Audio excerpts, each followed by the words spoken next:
Tukamwambia hapana. Hata wewe umeongea sana. Fanya hii na hii. Hakuna, anakutumia. Mtaendelea kutumia. Lakini upande wa Ruto hapo naye hakuna tafadhali. Unaumia uumi. Pole ndugu yangu. Pole. Kama unateseka na kama kuna Nairobi, enda home. Ulinde. Si Ruto amefanya maisha yamekuwa Japana. Ni watu wamekuwa wajanja. Ni tu. Fanyeni hizo vituko zote, lakini tuko kwa debe nyingine. Sasa hii kama wewe uko hapa, angalia mahali popote ukienda, ukisikia watu one time ni wengi. Ingia tu. Ukiona watu two time ni wengi, unajua wewe mtu wa one time ndio survive. Sema tu. Mimi ni watu time. Angalia maisha yako na mahali huko. Kwetu ukisema one time utapatikana kwa hospitali popote.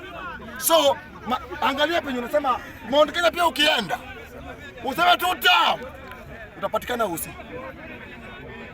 So ina depend unasema one time na two time pande gani? So wacha sisi tuko two time. Sisi tukupigia Ruto.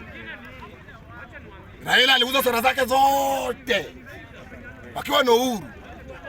Wakasema pana Jaluo hajatairiwa. Tukakubali. Tukachukua mtu wetu. Wakaleta mtu ametairiwa. Yesu Kristo. Nabii. Pope. Judge. Prophet.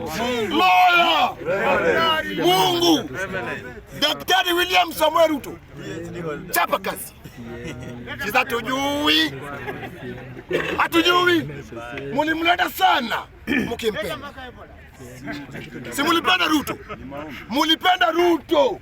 Ruto akatumia pesa yake mingi sana Mount Kenya. Hako anaendaga kwetu. Sasa yona vitu Ruto anafanya. Maendeleo after maendeleo. So tafadhali Ruto, hata wewe pea groups pesa. Watu wengie kwa groups, lakini hatu uende maandamano. Hadi utembee uchi. Hautaitwa ni we kijana. Ulifanya maandamano uchi. Kuja Ruto nakutaka. Hakuna. Hizo ni vituko tu.